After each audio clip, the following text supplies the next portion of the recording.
بسم اللہ الرحمن الرحیم۔ سامعین، ہم بتا چکے ہیں کہ جب حضرت امام مہدی رضی اللہ تعالی عنہ کے ہاتھ پر لوگ بیعت کریں گے اور پھر 313 افراد بھی امام مہدی رضی اللہ تعالی عنہ کے ہاتھ پر بیعت کر لیں گے، اس کے بعد سفیانی بدبخت انسان حضرت سیدنا امام مہدی رضی اللہ تعالی عنہ کو گرفتار کرنے کے لیے ایک بہت بڑا لشکر بھیجے گا، جس کا ذکر جو ہے نا وہ صحیح مسلم کے اندر بھی آتا ہے اور دیگر کتب احادیث کے اندر بھی آتا ہے۔ جب یہ لشکر مدینے اور مکے کے درمیان ایک چٹیل میدان پر پہنچے گا جس کو بیدہ کا میدان کہا گیا ہے، تو یہ زمین کھل جائے گی اور یہ پورا لشکر جو ہے وہ زمین کے اندر دنس کر تباہ و برباد ہو جائے گا۔ حضرت امام مہدی رضی اللہ تعالیٰ عنہ کی یہ بہت بڑی کرامت ہوگی۔ صرف ایک شخص بچے گا جو جا کر سفیانی سے کہے گا کہ تیرا لشکر جو ہے وہ زمین میں دنس گیا ہے، اور ایک روایت میں ہے کہ 2 آدمی بچ جائیں گے، ایک سفیانی کو جا کر بتائے گا اور دوسرا جو ہے حضرت سیدنا امام مہدی رضی اللہ تعالی عنہ کو جا کر بتائے گا۔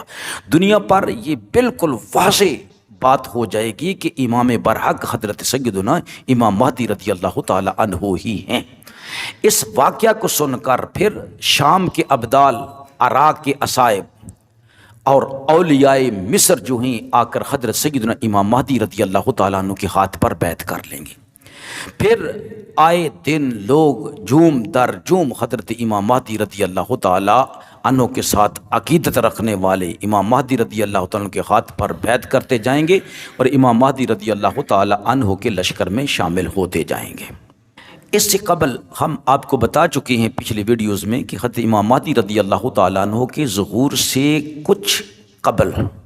کچھ لوگ خراسان میں روپوش ہو جائیں گے، جن کی تلاش سفیانی برابر جاری رکھے گا لیکن ان پر قابو نہ پا سکے گا۔ وہ اللہ والے ہوں گے اور مجاہد ہوں گے لیکن وقتی طور پر وہ چھپ جائیں گے۔ اس اثناء میں حضرت سیدنا امام مہدی رضی اللہ تعالی عنہ کا ظہور ہو جائے گا۔ حضرت امام مہدی رضی اللہ تعالی عنہ کے ظہور کے بعد ان کی مدد اور اہل خراسان کی نصرت کے لیے اللہ تعالیٰ ماوراء النہر کے علاقے سے حارث بن حراس نامی شخص کو پیدا فرمائے گا، یعنی دنیا کے سامنے لائے گا۔ وہ ایک لشکر تیار کرے گا جس کے ہر اول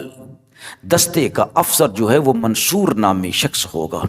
وہ حضور اکرم صلی اللہ علیہ وآلہ وسلم کے اہل بیت کو ویسے ہی پناہ دے گا جیسے قریش نے قبول اسلام کے بعد حضور اکرم صلی اللہ علیہ وآلہ وسلم کو دی تھی، اور ازروگ حدیث وہ راستہ ہموار کرے گا حضرت سیدنا امام مہدی رضی اللہ تعالیٰ عنہ کی خلافت کے لیے۔ وہ اہل خراسان کو لے کر سفیانی کے لشکر پر حملہ کرے گا اور ان کے درمیان کئی جھڑپیں ہوں گی، چنانچہ ایک جھڑپ تیونس میں ہوگی، ایک 2 لاب الرے میں اور ایک تخوم زرنیخ میں، یہ کتاب الفتن کے مطابق۔ لیکن جب وہ یہ دیکھیں گے کہ جھڑپوں اور جنگوں کا یہ سلسلہ طویل ہوتا جا رہا ہے تو وہ بنو ہاشم کے ایک آدمی کے ہاتھ پر بیعت کر لیں گے جو حضرت امام مہدی رضی اللہ تعالی عنہ کے علاوہ ہوں گے۔ جس کی دائیں ہتھیلی پر تل کا نشان ہوگا وہ امام مہدی رضی اللہ تعالی عنہ کا حقیقی بھائی ہوگا یا چچا زاد بھائی ہوگا۔ لیکن دوسرا قول جو ہے علماء کرام کے نزدیک یہ زیادہ معتبر ہے، اور اللہ تعالیٰ اس پر یہ معاملہ آسان فرما دے گا۔ حضرت امام مہدی رضی اللہ تعالی عنہ کا وہی چچا زاد بھائی ہاشمی اس وقت مشرق کے آخری کونے میں ہوگا اور خراسان اور طالقان کے لوگوں کو لے کر چھوٹے چھوٹے سیاہ جھنڈوں کے ساتھ روانہ ہوگا، اور اس کے ہر اول دستے کا افسر جو ہے وہ بنو تمیم کا موالی میں سے ایک متوسط قد و قامت والا زردی مائل رنگ اور ہلکی داڑھی والا جو صرف ٹھوڑی پر اس کے داڑھی ہوگی، ایک شخص شعیب بن صالح نامی ہوگا۔ وہ 5000 افراد کے ساتھ نکلے گا اور اس قدر جی دار ہوگا کہ اگر اس کے راستے میں مضبوط پہاڑ بھی حائل ہو جائیں تو وہ ان کو بھی اپنے راستے سے ہٹا دے۔ جیسے علامہ اقبال نے کہا ہے نا، 2 نیم ان کی ٹھوکر سے صحرا اور دریا، سمٹ کر پہاڑ ان کی ہیبت سے رائی، 2 عالم سے کرتی ہے بیگانہ دل کو، عجب چیز ہے لذت آشنائی۔ یہ اللہ رب العزت کے عاشق لوگ ہوں گے اور نبی پاک صلی اللہ علیہ وسلم کے عاشق لوگ ہوں گے۔ یہ صرف اعلاء کلمت اللہ کے لیے کام کریں گے، صرف اللہ رب العزت کے دین کی سربلندی کے لیے کام کریں گے۔ امام مہدی رضی اللہ تعالی عنہ کے لیے آسانی پیدا کریں گے اور حدیث مبارکہ میں آتا ہے کہ نبی پاک صلی اللہ علیہ وسلم نے ارشاد فرمایا، جب تم خراسان کی جانب سے سیاہ جھنڈوں کے آنے کی خبر سنو تو تم ان کے پاس چلے آنا، اگرچہ برف پر چل کر آنا پڑے۔ یہی وہ لشکر ہے کہ جس کی ملاقات حضرت سیدنا امام مہدی رضی اللہ تعالیٰ عنہ سے ہوگی، تو حضرت امام مہدی رضی اللہ تعالیٰ عنہ ان کو اچھے طریقے سے جانچیں گے، پڑتالیں گے، اور پھر حضرت امام مہدی رضی اللہ تعالیٰ عنہ انہی اپنے ساتھ اپنے لشکر میں شامل فرما لیں گے۔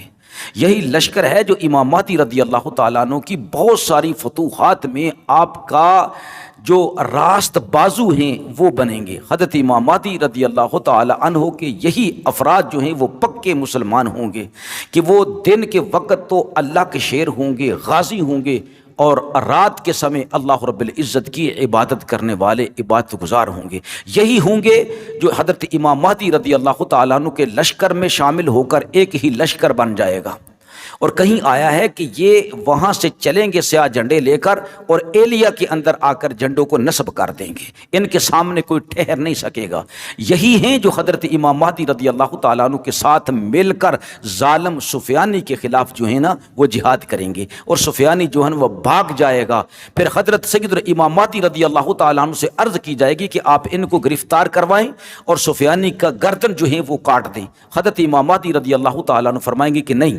میرے لیے یہ روا نہیں ہے، میں پہلے اس سے ملاقات کرواؤں گا اپنے ساتھیوں کی، اس کو پیغام بھیجوں گا کہ تو میرے ہاتھ پر بیعت کر لے۔ بیانی کو پیغام دیا جائے گا تو جب اسے پتہ چلے گا کہ میری گردن چھوڑی جا سکتی ہے تو وہ کہے گا کہ ٹھیک ہے، میں امام مہدی رضی اللہ تعالیٰ عنہ کے ہاتھ پر بیعت کر لیتا ہوں۔ لہٰذا سفیانی آ کر حضرت امام مہدی رضی اللہ تعالیٰ عنہ کے ہاتھ پر بیعت کر لے گا۔ اس کے بعد انشاءاللہ تعالیٰ اگلی ویڈیو ہم آپ لوگوں کے سامنے لائیں گے جس میں یہ ہوگا کہ یہ ظالم سفیانی جو ہیں وہ کس طرح باغی ہو جائے گا، پہلے بیعت کرے گا اور پھر سیدنا امام مہدی رضی اللہ تعالیٰ عنہ کی بیعت کو توڑ دے گا، اور پھر الحمدللہ امام مہدی رضی اللہ تعالیٰ عنہ اس ظالم کی سرکوبی فرمائیں گے اور اس کی پھر گردن اڑائیں گے۔ تو یہ تمام حالات و واقعات انشاءاللہ تعالیٰ اگلی ویڈیو میں آپ سماعت فرما سکیں گے۔